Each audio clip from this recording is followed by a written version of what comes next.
Alright mga kalaon, welcome po tayo ngayon dito sa Natago Beach Resort here in Guimaras. Ayan, sobrang ganda ng paligid dito. Pero alam niyo po bang meron ditong chismis? At kung gusto mong malaman ang chismis na yon, syempre subaybayan at tapusin mo ang video na ito. Madilim pang paligid at tulog pang aking mga kasamahan at ako'y maaga ngang nagising. Hindi naman po ako excited, sabihin na lang natin na hindi talaga ako makatulog dahil pupunta tayo ngayon sa Guimaras. Mabilis nga po pala akong magbihis kaya't ayan, naka-ready na akong umalis. At habang naglalakad nga, outfit check muna tayo. Tingnan nyo nga ho kung pupunta nga ba to sa dagat o kung saan.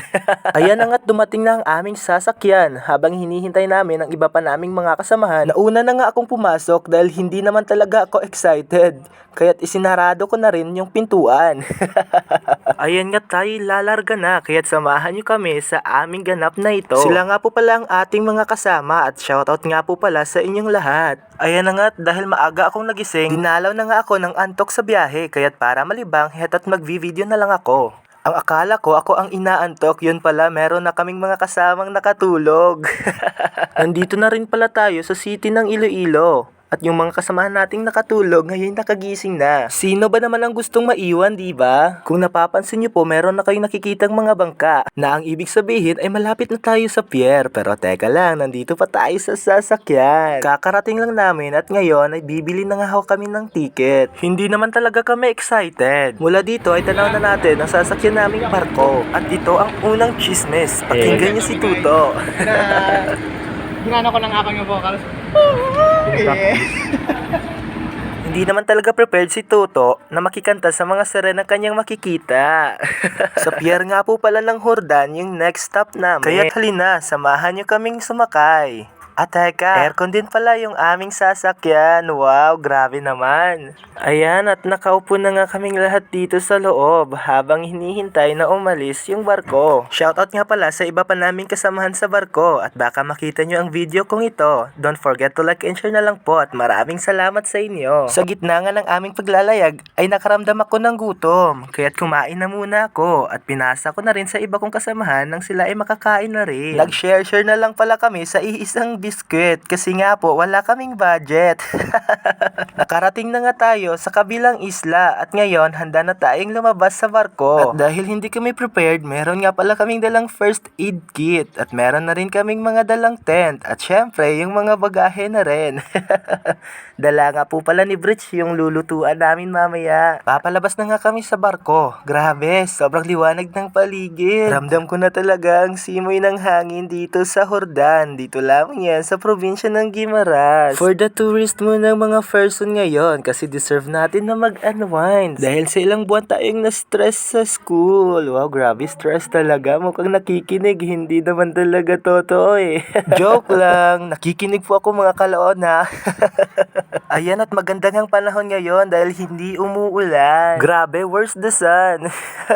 Mula nga pala sa barko ay magje-jeep na rin tayo papunta doon sa ating destinasyon. Isa-isa nang pumasok ang aming team. Bit ang kanilang mga bagahe. At sa jeep pa lang mukhang pagod na sila. Ano? Pupunta pa ba tayo o uuwi na lang? Joke lang, syempre hindi. Pupunta tayo doon kahit anong mangyari. Umulan, bumagyo, gumuho man ng mundo. Akala mo ba ikaw pa rin? Hindi na. Lumarga na nga pala ang sinasakyan naming jeep. At dahil first time ko dito sa Guimaras, bahala na. Hindi ko alam kung saan to papunta. Baka iligaw tayo ni mamang driver, nakakatakot naman. Okay lang naman kasi maligaw kasi sumagi sa isip ko marami pala kami kaya hindi ako nag-iisa. Oy, baka maniwala kang iniligaw ha, joke lang yon. Dinala po kami dito ni mamang driver sa palengke. Dito nga ay bibili kami ng aming kakainin mamaya pagdating doon sa aming pupuntahan. At dahil mag-o-overnight na din kami, mawawala ba naman ng inuman? Sa dami nito sigurado malalasing talaga sila.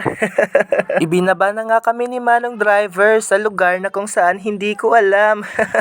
Subalit ang sabi ng mga tao dito, meron daw kaming mga option. Either daw mag-hiking o magbabangka na lang. Dahil ang sadya nga namin dito ay mag-relax, naglakad na lang kaming lahat. Dala-dala ang mga bagahe na mabibigat. Umpisa pa lang ng paglalakad ay very challenging na talaga yung daan. Sobrang init na rin ang sikat ng araw kasi tanghaling tapat. Kaya Kaya minabuti ko na rin mag-jacket. At eto nga yung daanang bumungad sa amin. At kailangan mo talaga magdahan-dahan sa paglalakad. Dahil one wrong moves mo lang, maaari kang matumba at mabasa. Mabato nga po pala at madulas yung aming naaapakan sa ilalim. Nakakatakot, baka may lumitaw na buhaya. High tide po pala pagdating namin, kaya yung ilog ay umapaw at yung daanan ay naabot ng tubig. Sa totoo lang, pagsubok lang to sa buhay na kailangan nating lampasan papunta doon sa magandang destinasyon. Ayan, at nagbangkan na nga lang po kami para mas madali kaming makarating doon sa aming pupuntahan. Hindi naman halatang napagod kami sa kakalakad kasi pinapawis kami. Gulat kayo, no? Kala nyo si Darren Espanto. Hindi po. Ako lang po si DJ Potpot. Nakalabas na nga po pala tayo sa ilog at dito na tayo sa kalagitnaan ng dagat. At alam nyo po bang napakaalat ng tubig nang minsan nang tumalsik sa aking baba? At syempre, naghanap na rin kami ng Serena pero wala pa akong nakikita. Hinahanap ko nga po pala si Jezabel pero wala. Nahihiya siguro. Andito na nga tayo sa aming destinasyong pupuntahan. Maglalatag nga po pala muna sila ng mga tent na aming tutuluyan mamayang gabi at samantala kami naman po ay pumunta na sa kusina at agad na nagluto para sa aming kakainin. Ayan, paluto na nga po yung bangos at syempre yung tuloy na din at syempre ang adobo na ako yung nagluto. Grabe, luto na rin yung mga baboy na niluto ni Bridge habang nakikipagkwentuhan dito sa iba na nakatambay sa amin habang nagluluto. Tapos na po pala nilang ilatag ang tent at ngayon kainan na. Magvi-video na lang muna ako sa kanila kasi nagugutom ako. Gabi na at kami ay nagtipon-tipon para makipagkwentuhan pero pagkatapos nito di ko na alam kung anong nangyari. Nalasing kasi sila kaya maaga akong nagising and nag-explore. Andito nga pala tayo sa Natago Beach Resort. Ito po ay matatagpuan sa Hordan Guimaras, mga Kalaon. Samahan niyo akong maglakad-lakad at maglibot na rin nang makita natin ang iba pang magagandang tanawin. Pagkagising ko nga ay naligo talaga agad ako sa malinaw na tubig kasi nga hangover yung nasa ibang tent na hindi ko naman kakilala. Andito na rin pala yung mga kasama ko at naliligo na rin kasama ako. Iiwan ko muna sila ng panandalian dahil mag-i-explore tayo dito sa taas. Eto nga po pala yung makikita nyo sa kanang bahagi ng bundok. At dahil nga umagang-umaga, kay sarap-sarap talagang langhapin ang preskang hangin mula sa kalagitnaan ng karagatan. Tara at samahan nyo akong puntahan dito sa unahan. Meron nga po pala ditong hagdan para di kayo madulas pag dumadaan. At ito na nga, nandito na tayo. At ito naman ang mga view na makikita nyo dito sa aking kinatatayuan. Ang gandang tignan ng tanawin kasabay pa ng mga huni ng mga ibon sa kapaligiran. Para talagang nasa isang paraiso ako. Pasintabi po at makikikulit naman ang aking mukha na hindi naman gwapo, kawili-wili lang. Sobrang ganda talaga dito ng paligid guys at hindi ka talaga magsasawa. Babalik na nga pala ako sa aking mga kasamahan, mga Kalaon para makisabay na ring maligo. Ito naman na makikita mo pagbaba. Ayan at naliligo na sila. Maglakad-lakad na muna tayo dito sa gilid. Grabe, ang puti-puti ng buhangin, sabayan pa ng napakalinis na tubig. Kahit itago mo pa yung masama mong ugali, makikita talaga eh. Ayan, ganito kalinis yung tubig dito at napakalamig talaga. Parang wala na akong planong bumalik sa amin ah. Ito nga po pala yung sandbar na matatanaw nyo pag hindi na mataas yung level ng tubig. At andoon nga yung ating mga kasama. Shout out sa inyo. Kahit ako hindi makatanggi na hindi maligo dahil kitang-kita naman kung gaano kaganda dito. Hindi ka talaga magsasawa. Grabe, worth it yung punta. Ayan, at habang naliligo, dala-dala ko nga po pala yung cellphone ko na hindi naman waterproof. Sige, iikot natin yung camera nang makita nyo kung anong matatanaw dito sa aking kinauupuan. Shoutout na rin pala sa mga kasama ko sa Abian at mga SK family na natututo ng lumangoy na parang sirena. Hiningal ako sa mga pinaggagawa ko. Sa sobrang linaw nga ng tubig ay makikita nyo yung maliliit na isda sa ilalim. Isda po yan mga kalaon. Pasensya na at ganyan yung camera natin. Wala pa kasi tayong magandang quality na camera ng cellphone. Kakatapos ko lang palang maligo at nagpalit na ako ng bagong damit. Andito nga po pala ako sa aming campsite. Ayan no, kasama ko na rin si Tuto Adrian. Parang hindi lang kami nabasa ng ulan kagabi. At dahil nga sa pagsasession namin at pagkikwentuhan ng gabing yon, hindi ko na naramdaman na nabasa ako ng ulan. At isa sa magandang balik-balikan dito kasi napakabait ng mga staff nila, inaasikaso kami ng maayos. Ito naman po pala yung makikita mula sa kinatitirikan ng aming mga tent. Maraming mga puno ng buko at napakahangin. Malapa din ang space, pwedeng-pwede kahit isang barangay kayong maglagay ng tent. At nakaharap sa dagat. Oras nang magpicture para may remembrance pag uwi. Ayan, ang gwapo naming model si Kagawad. Magpapahuli pa ba ako dyan? Syempre hindi. Ayan, todo pa cute naman no.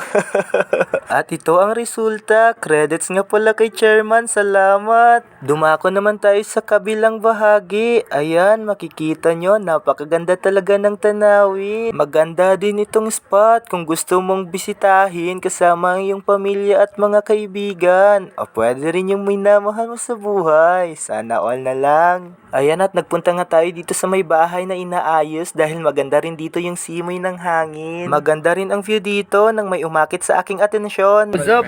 DJ Potut here at Natago Gimaras. And guys, it's a very special day kaga swerte ko no nga kita di subong. Kaya nakita taman rin no, isa sa mga sikat nga volleyball players ng Pilipinas, Miss Dina Wong. Actually guys, sa may balsa or barko sa dalom. So, i-zoom ta ang camera para sa inyo.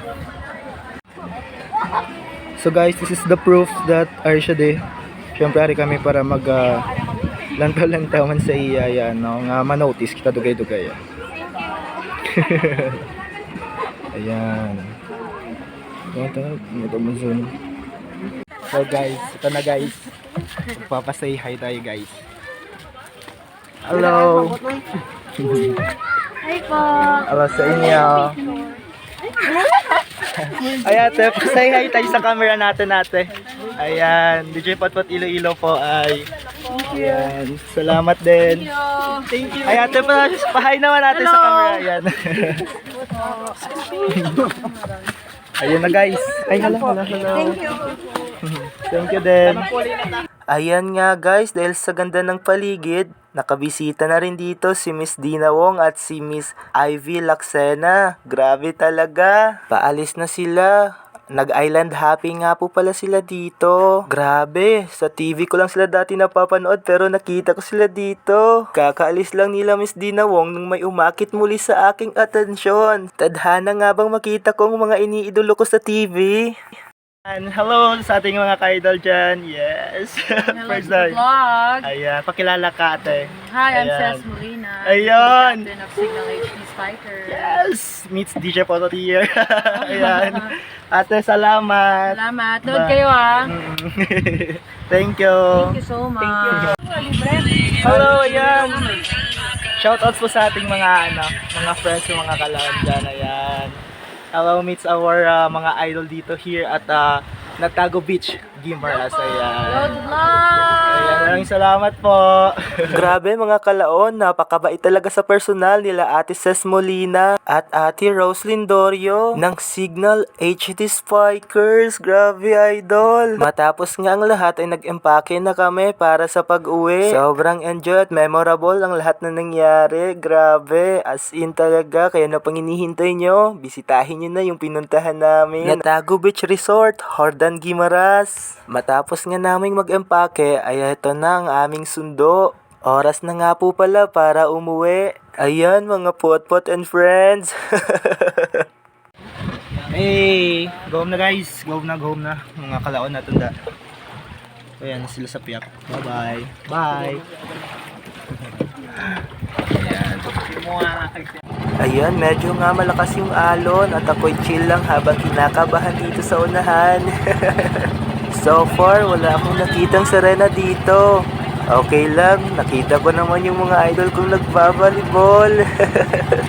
Teka, parang ayaw pumuwi ng mga kasamahan ko. Balik na tayo doon. Ayan, andito na tayo sa kabilang pampang. Hey, say hi guys.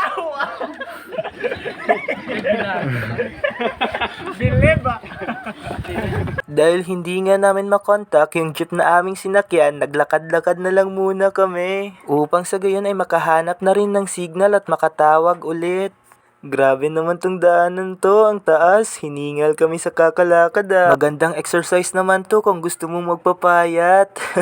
Nagbabaka sakali na madaanan kami dito ni Manong driver dahil hindi nga siya namin makontak. Hindi na nga kami nadaanan ni Mamang driver at hindi na rin namin nakontak. Ayan, at napagod tuloy si Kagawad. Ayan, buti na lang may dadaan ng sarguela si Bridge pero hindi niya nakuha yung bunga. Naghanap na lang kami ng tricycle at nag-tricycle na lang pa Pierre. Buti na lang at may biyahe pa. Salamat talaga. At dahil nga napagod si Bridge kakakit ng puno, nakatulog na lang siya. Ayan, nakarating na nga kami sa pier ng Hordan. At maulan yung pagdating namin dito, kaya medyo basa yung daan. Pumasok nga pala ako dito sa may souvenir shop. Tumingin-tingin din ako kung meron ako ditong magugustuhang bilhin. Napakaraming pagpipilian kung gusto mong bumili. Swak sa bulsa at pwede mo talagang pangregalo. Napakamo tuloy ako dahil wala pala akong perang pambili.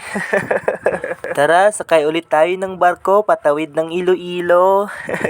Magandang hapon naman sa lahat ng mga kasabay naming pasahero. Nag-shades na rin ako sa loob guys, baka mapagkamalan akong artista.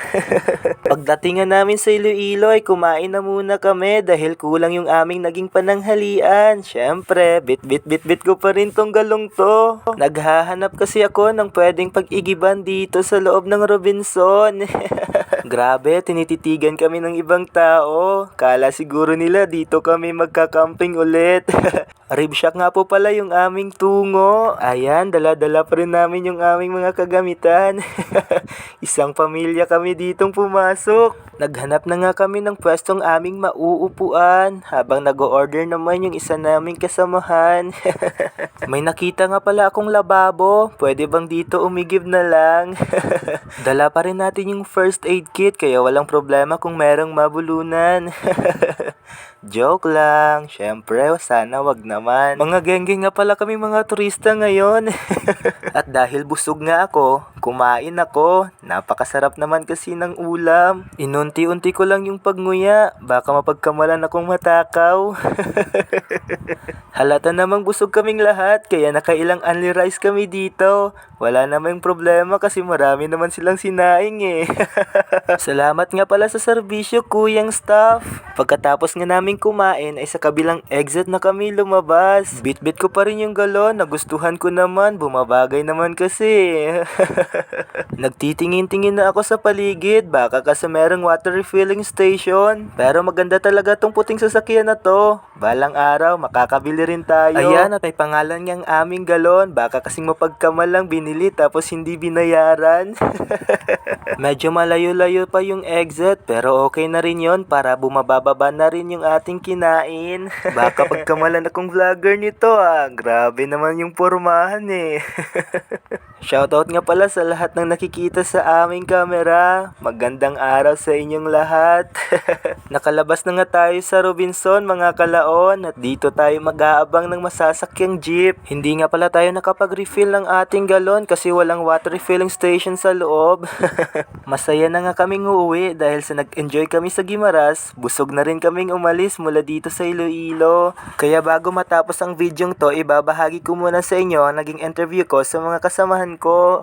Yo, hello, what's up? So, storyon natin mga pod naton yung kamusta ilang nangin experience diri sa may natago pero nakita ng gyapon nga resort no. Una sa kay Chris nga hago. Uy. Ano, Kapoy. kamusta? Kapoy. Ikaw kagawad? Hindi ka po. Ikaw? Tuyo. Doon hindi ka nakalabot. And sa pinakagwapo, Sa ato niya cookerist. oh, ang chef sang tanan. Gapo. Ang gwapo. Yes. Agree and sa aton nga syempre sponsors sang tanan. Yes, it is really a great experience for us. Yes. So we learn something and we discover a lot, so we explore a lot, and also what we enjoy here is the White Sand Beach of Natagak Beach Resort. And what really surprised us is the presence, Yes. the presence of volleyball superstars in the in ilang competitions in the PBL. Yes. And we are so very grateful to the Lord for giving us a safe night and travel here. Ayun. And so, are they our Vice President of our Abian Youth? Grabe, no? Kag sa isa naton ka upod. Lapyo na siya. So, ayan guys, kung gusto nyo mag-meditate, gusto nyo malayo sa stress, ginaagdatagid ka mo no, nga bisitahin nyo ang ginkaduan namon. Na ano ganing ngalan sang resort? Natago. Ayan. So medyo nalipat ako guys kay gitago nila yung pangalan. So that's why. But very memorable, fun ang experience dire.